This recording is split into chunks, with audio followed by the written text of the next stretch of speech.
Hi all, welcome to study win PSC. Previous year Malayalam ക്വസ്റ്റ്യൻസും ആൻസേഴ്സുമാണ് discuss ചെയ്യുന്നത്. ഇനി വരുന്ന എല്ലാ PSC എക്സാമുകൾക്കും യൂസ്ഫുൾ ആയിട്ടുള്ള ക്വസ്റ്റ്യൻസും ആൻസേഴ്സുമാണ് ഇത്. ഓക്കെ, ഫസ്റ്റ് ക്വസ്റ്റ്യൻ, പ്രതിഗ്രാഹിക വിഭക്തിയുടെ പ്രത്യയം ഏത്? ആൻസർ ഓപ്ഷൻ ഡി, എ. പ്രതിഗ്രാഹിക വിഭക്തിയുടെ പ്രത്യയം എ ആണ്. വിഭക്തികൾ പ്രധാനമായിട്ടും 7 എണ്ണമാണ് ഉള്ളത്. 1 നിർദ്ദേശിക.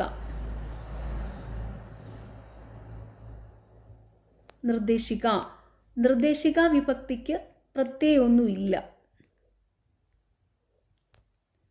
പ്രത്യയം ഇല്ലാത്ത വിഭക്തിയാണ് നിർദ്ദേശിക. 2 പ്രതിഗ്രാഹിക. പ്രതിഗ്രാഹിക വിഭക്തിയുടെ പ്രത്യയം എ ആണ്. അതാണ് തന്നിരിക്കുന്ന ചോദ്യം. പ്രതിഗ്രാഹിക വിഭക്തിയുടെ പ്രത്യയം എ. 3 സംയോജിക.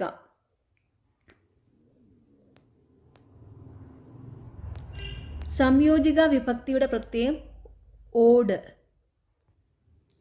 4 ഉദ്ദേശിക. ഉദ്ദേശിക വിഭക്തിയുടെ പ്രത്യയം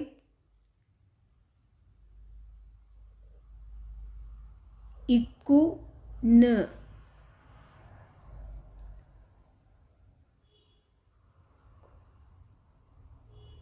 5 പ്രയോജിക. പ്രയോജിക വിഭക്തിയുടെ പ്രത്യയം ആൽ.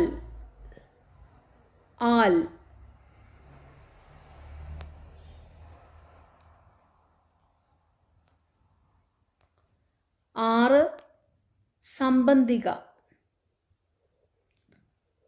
സംബന്ധിക വിഭക്തിയുടെ പ്രത്യയങ്ങളാണ് ഇന്റെ, ഉടെ.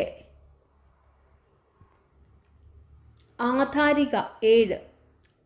ആധാരിക വിഭക്തിയുടെ പ്രത്യയങ്ങളാണ് ഇൽ, കൽ.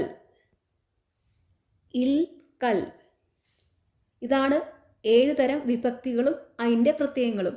1 നിർദ്ദേശിക. നിർദ്ദേശികയ്ക്ക് പ്രത്യയം ഒന്നുമില്ല. പ്രതിഗ്രാഹികയുടെ വിഭക്തി ഏ. സംയോജികയുടെ പ്രത്യയം ഓട്. ഉദ്ദേശികയുടെ പ്രത്യയങ്ങളാണ് ഇക്ക്, ന്. പ്രയോജികയുടെ പ്രത്യയമാണ് ആല്. സംബന്ധികയുടെ പ്രത്യയങ്ങളാണ് ഇന്റെ, ഉടെ. ആധാരികയുടെ പ്രത്യയങ്ങളാണ് ഇൽ, കൽ.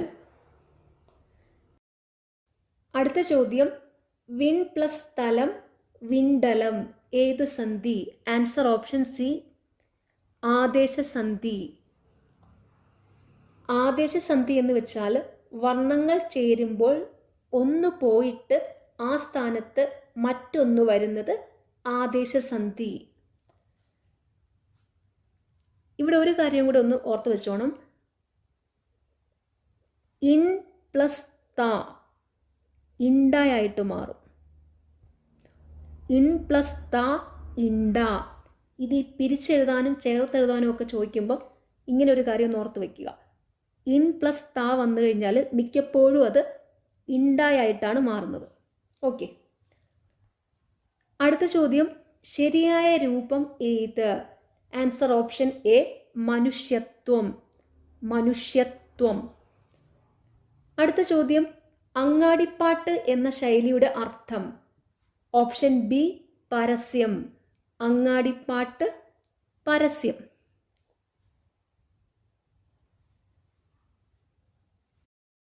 അടുത്ത ചോദ്യം, അർത്ഥം എഴുതുക. അഹി. അഹിയുടെ അർത്ഥം പാമ്പെന്നാണ്. അഹി, പാമ്പ്. പാമ്പിൻ്റെ മറ്റ് അർത്ഥങ്ങളാണ് പാമ്പ്, അഹി, ഉരകം, ഫണി, സർപ്പം. പാമ്പിൻ്റെ അർത്ഥങ്ങളാണ് അഹി, ഉരകം, ഫണി, സർപ്പം. പക്ഷി. പക്ഷിയുടെ അർത്ഥങ്ങളാണ് ഖഗം വിഹഗം പതംഗം. പക്ഷി ഖഗം വിഹഗം പതംഗം. തവള. തവളയുടെ അർത്ഥങ്ങളാണ് മണ്ഡൂകം മണ്ഡൂകം ദർദുരം ദർദുരം പ്ലവം. തവളയുടെ അർത്ഥങ്ങളാണ് മണ്ഡൂകം ദർദുരം പ്ലവം. മൃഗം. മൃഗം എന്ന് വെച്ചാൽ മൃഗങ്ങൾ, അത്രയേ ഉള്ളൂ. അടുത്ത ചോദ്യം, ആനവാരി രാമൻ നായർ എന്ന കഥാപാത്രത്തെ സൃഷ്ടിച്ചത് വൈക്കം മുഹമ്മദ് ബഷീർ. ആനവാരി രാമൻ നായർ എന്ന കഥാപാത്രത്തെ സൃഷ്ടിച്ചത് വൈക്കം മുഹമ്മദ് ബഷീറാണ്. അടുത്ത ചോദ്യം, ആശാ മേനോൻ ആരുടെ തൂലികാനാമമാണ്? Option D K Sreekumar. Asha Menon ആരുടെ തൂലികാനാമമാണ്? കെ ശ്രീകുമാറിൻ്റെ. P C Kuttikrishnan. P C കുട്ടിക്കൃഷ്ണൻ്റെ തൂലികാനാമമാണ് Uroob. Asha Menon, K Sreekumar, P C Kuttikrishnan, Uroob. ഇതൊക്കെ മിക്കപ്പോഴും പരീക്ഷയ്ക്ക് എപ്പോഴും റിപ്പീറ്റ് ആയിട്ട് ചോദിച്ചുകൊണ്ടിരിക്കുന്ന ചോദ്യങ്ങളാണ്. അടുത്ത ചോദ്യം, എം ടി വാസുദേവൻ നായർക്ക് വയലാർ അവാർഡ് നേടിക്കൊടുത്ത കൃതി. രണ്ടാമൂഴം.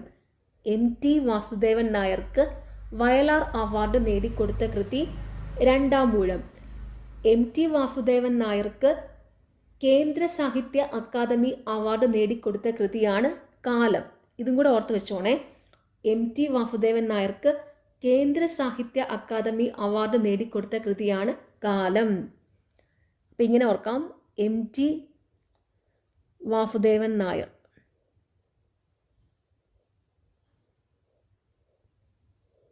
വയലാർ അവാർഡ്. വയലാർ അവാർഡ് രണ്ടാമൂഴം കേന്ദ്ര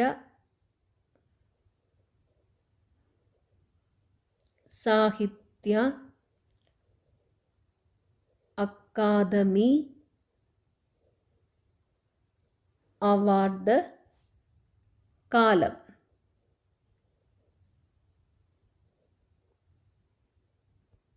ഇത് രണ്ടും ഓർത്തു വെച്ചോണം. എം ടി വാസുദേവൻ നായർക്ക് വയലാർ അവാർഡ് നേടിക്കൊടുത്ത കൃതിയാണ് രണ്ടാമൂഴം. എം ടി വാസുദേവൻ നായർക്ക് കേന്ദ്ര സാഹിത്യ അക്കാദമി അവാർഡ് നേടിക്കൊടുത്ത കൃതിയാണ് കാലം. അടുത്ത ചോദ്യം, ലയൺസ് ഷെയർ എന്നതിന് സമാനമായ മലയാള ശൈലി. സിംഹഭാഗം. ലയൺസ് ഷെയർ എന്നതിന് സമാനമായ മലയാള ശൈലി സിംഹഭാഗം. ലാസ്റ്റ് ക്വസ്റ്റ്യൻ, ഭാര്യ എന്ന പദത്തിൻ്റെ പര്യായം കളത്രം. ഭാര്യ എന്ന പദത്തിൻ്റെ പര്യായം കളത്രം. ഭാര്യയുടെ പര്യായപദങ്ങളാണ് കളത്രം, പത്നി, ഗേഹിനി,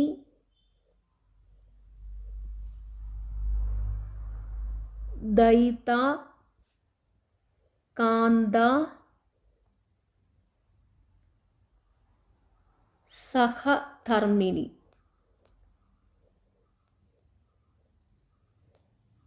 ഭാര്യയുടെ പര്യായപദങ്ങളാണ് കളത്രം, പത്നി, ഗേഹിനി, ദയിത, കാന്ത, സഹധർമ്മിണി. വിധവ. വിധവ എന്ന് വെച്ചാൽ ഭർത്താവ് മരിച്ചവള്. വിധവയുടെ വേറൊരു അർത്ഥമാണ് വിതന്തു. വിതന്തു. വിതന്തു ഭർത്താവ് മരിച്ചവൾ. മിത്രം. മിത്രം എന്ന് വെച്ചാൽ ചങ്ങാതി, കൂട്ടുകാരൻ, സ്നേഹിതൻ. പിന്നെ മിത്രത്തിൻ്റെ ഒരു പ്രധാനപ്പെട്ട പര്യായപദമാണ് ഓർത്ത് വയ്ക്കേണ്ടത് കേട്ടോ, വയസ്യൻ. വയസ്സൻ വൃദ്ധനാണ്. വയസ്യൻ ഇസ്യ വന്നിട്ടുണ്ടെങ്കിൽ വയസ്യനാണെങ്കിൽ അത് അതിൻ്റെ അർത്ഥം മിത്രം എന്നാണ്. ഓക്കെ, അപ്പം മിത്രത്തിൻ്റെ പര്യായപദങ്ങൾ സ്നേഹിതൻ, കൂട്ടുകാരൻ, ചങ്ങാതി, വയസ്യൻ, ഇതൊക്കെ. വിഭാര്യൻ, വിഭാര്യൻ എന്ന് വെച്ചാൽ ഭാര്യ മരിച്ചവൻ വിഭാര്യൻ. വിഭാര്യൻ്റെ വേറൊരു അർത്ഥമാണ് വിധുരൻ. വിഭാര്യൻ, വിധുരൻ, ഭാര്യ മരിച്ചവൻ. അപ്പം വിധുരൻ, ഈ വിധുരൻ എന്നതിൻ്റെ സ്ത്രീലിംഗം എഴുതാൻ പറഞ്ഞാൽ വിധവ എഴുതിക്കോണം കേട്ടോ. വിധുരൻ എന്നതിൻ്റെ സ്ത്രീലിംഗമാണ് വിധവ, അതും കൂടെ ഓർത്ത് വയ്ക്കുക. ഓക്കെ, നിങ്ങൾക്ക് ഈ ചാനൽ ഇഷ്ടപ്പെടുന്നുണ്ടെങ്കിൽ സബ്സ്ക്രൈബ് ചെയ്യണം, സപ്പോർട്ട് ചെയ്യണം. Thank you.